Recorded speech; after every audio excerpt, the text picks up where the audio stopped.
If you're interested in learning more about how a charitable qualified distribution can help you give to a charity and also lower your taxes, then keep watching this video.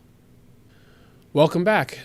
This is episode 186. As we move into February, it's a great time of year to do some tax planning to strategize on ways to save taxes in 2024.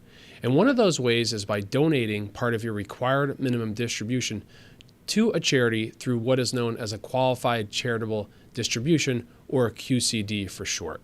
In this episode, I'm going to cover what a QCD is, how you make one, how it can help lower your taxes, and a few examples of putting one into practice. If you're listening to this podcast, I'm also recording this as a video, so feel free to head over to retirewithryan.com and click on videos if you'd like to watch the video. And while you're there, please click the subscribe button so you can subscribe to my YouTube channel. Thank you for doing that.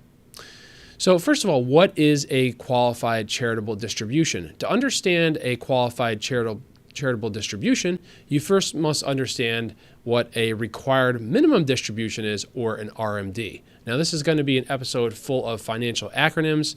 I apologize, but it will help this episode to be a little more clear, and I'll do my best to help keep all of them straight. So when you turn 73 years old, the IRS requires you to distribute a portion of your retirement accounts and pay tax on this money, whether or not you want to take receipt of the money or not. This is what an RMD is. And this is usually, previously this started at age 70 and a half, but through to some different tax acts, this has been moved up to age 73. So the year that you reach 73 is when you have to start taking money out of your retirement accounts through the RMD and paying tax on them. Now, for those turning 75 in 2033 or later, that will be the new age at which RMDs will go to in the year 2033. We still have a few years until that happens. So beginning with the Tax Cut and Jobs Act of 2017, known really as the Trump tax cuts, there was a big change to the standard deduction that all of us are able to take on our tax return. The standard deduction was doubled, allowing many people to pay less federal taxes, but also making it very hard for many people to also itemize their taxes. Now, because most people can no longer itemize their taxes, it also limits the amount of charitable donations that you can deduct on your taxes. So because of this, charities saw a large decline in the amount of donations they received after this went into effect. Enter the QCD. The QCD has actually existed since 2006, but when it was first enacted, it was temporary. And it was made permanent in 2015 through the Protecting Americans from Tax Hikes, or PATH Act. It seems that all of these tax acts have a different name. And the QCD allows you to donate a portion of your RMD to a charity of your choosing and not pay tax on the amount that you donate to that charity. And for the last few years, an individual could donate up to $100,000 per year of their IRA to a charity or even to multiple charities. And thanks to the Secure Act 2.0, another tax act passed in 2022, the annual QCD limit is now being indexed for inflation. So beginning this year, 2024, the QCD limit was increased to $105,000 per year per individual. So because it is per individual, that means that if you and your spouse each had separate retirement accounts, you each could donate up to $105,000 per year to a charity. And this annual QCD limit is not tied to your income or the ability to itemize your taxes, meaning everyone who is older than 70 and a half can take advantage of it. And you may be wondering why it's 70 and a half that allows you to do a QCD and not 73, which is now the new RMD age. Congress just hasn't adjusted that age to match the beginning RMD age. Maybe they will make that adjustment in the future, but for now, you can start making a QCD before you have reached your required minimum distribution age, which means that once you reach 70 and a half, if you want to donate a portion of your IRA to a charity tax-free, you can do that. It won't save you on RMD monies, but it's a way that you can help out a charity.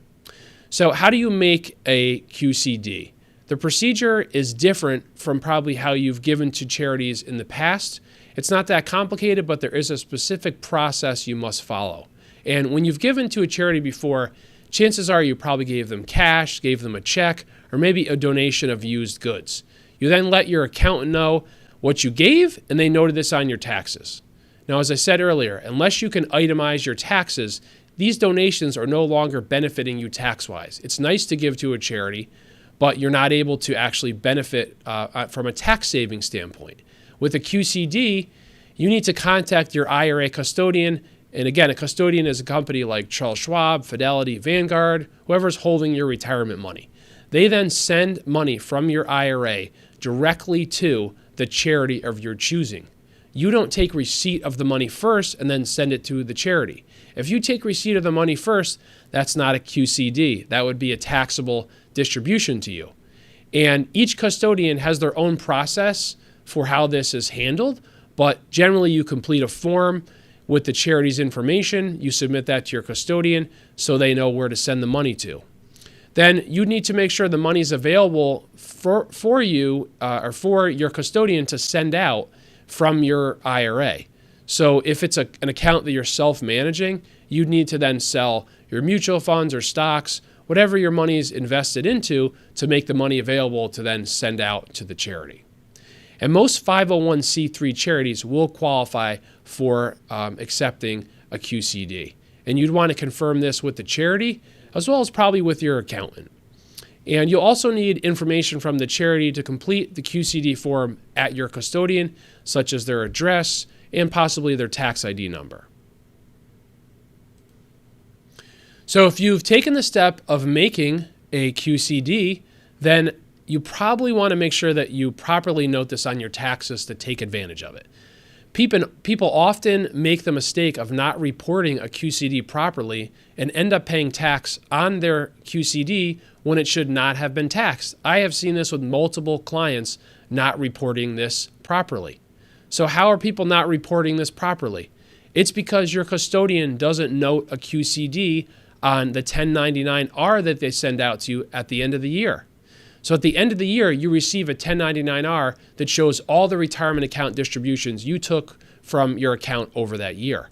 And custodians don't differentiate between QCD distributions and non-QCD distributions. They just show all the distributions as being taxable. So it's up to you and your accountant to note the amount of your IRA distributions that are taxable and not taxable. And if you didn't know this, if you forgot you took a QCD or didn't know you need to let your accountant know or even note it yourself on your tax return, then you're going to be taxed twice on this money. So how do you actually note this on your tax return? Well, if you look at your 1040 and you go down to line 4, there's a column for 4A, and this is where you note your IRA distributions. So you note the total amount distributed from your IRA for that year, and then just next to line 4A is line 4B or box 4B, and there you note the taxable amount.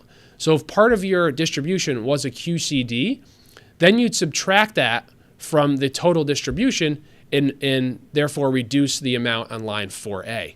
And the IRS also asks, if you're doing your own taxes, that you write QCD next to the taxable amount so they know it was a reduced taxable amount due to a qualified charitable distribution. The IRS also suggests that you get a confirmation receipt from the charity that they've received your QCD, and you keep this with your tax return in case you get audited. So if you're using tax software, you'd be able to put this into the software, but I would just double check your return before it's done, before it's submitted, to make sure that the QCD is properly reported. Because again, people do make mistakes with this. Now, if you have made a mistake in the past and you take a look at your tax return after listening to this, I would suggest you file an amended return so that you get this money back. So how we process these in our office is that I usually reach out to clients at the beginning of the year asking them if they plan to send any money to charities, and then we look at whether a QCD makes sense.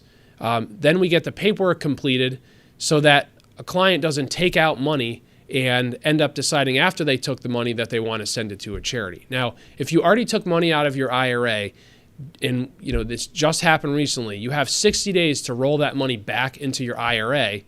If you didn't want the money, if instead you wanted to send it to a charity, and then once it's back in the account, then you could send it out to the charity.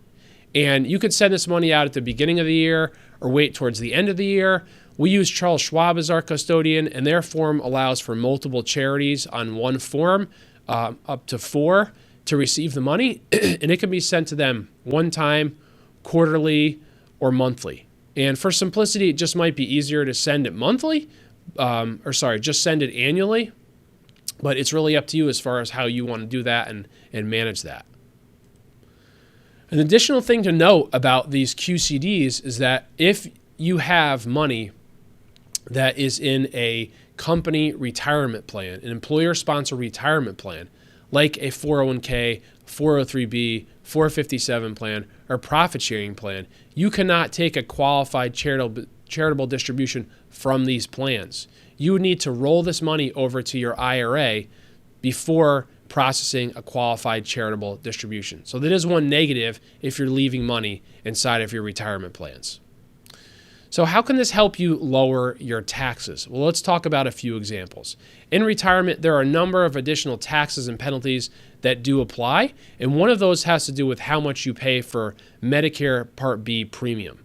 There's an additional amount of money that you might have to pay if your income is over a certain limit. And for 2024, for a married couple filing jointly, if your modified adjusted gross income is over $258,000, and for Medicare, they're always using your tax return most recently filed. So this would have been based off your 2022 tax return.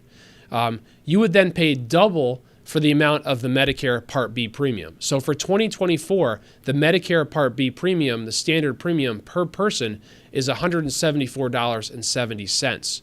So if you went over this adjusted gross income limit in 2022 of $258,000, then you have to pay double, $349.90 per month. So it's a married couple filing jointly, so each of you are paying that. So you'd be paying about an extra $350 a month. And this kicks in this additional, it's called IRMA charge, if you're $1 over the limit. So just assume part of your income in 2022 came from required minimum distributions. If instead you donated a little bit of that to a charity and that helped you stay underneath this IRMA limit, then you would have saved a little bit in Medicare Part B premium. You still would have paid more than the standard premium, but you wouldn't have paid double. So this is just one example of how looking at where your money's coming from in retirement, it can potentially help you by donating some of the money to a charity, especially if you're already donating to a charity by doing it through a QCD. Now, some states like my home state of Connecticut, they also don't tax pension, Social Security, and IRA distributions if your income is under a certain limit. So in Connecticut, for married couples filing jointly, if your adjusted gross income is under $100,000, you don't pay state income tax on your income. For a single individual, it's under $75,000. So by donating part of your RMD to a charity through a QCD, this might help you stay underneath that number. And so these are just some examples of how this could help you. There's countless other examples. If you're charitably inclined, if you've been giving to charities and haven't been taking tax deductions on it, you're over 70 and a half, and you have an IRA, then it can make sense to look at doing a QCD.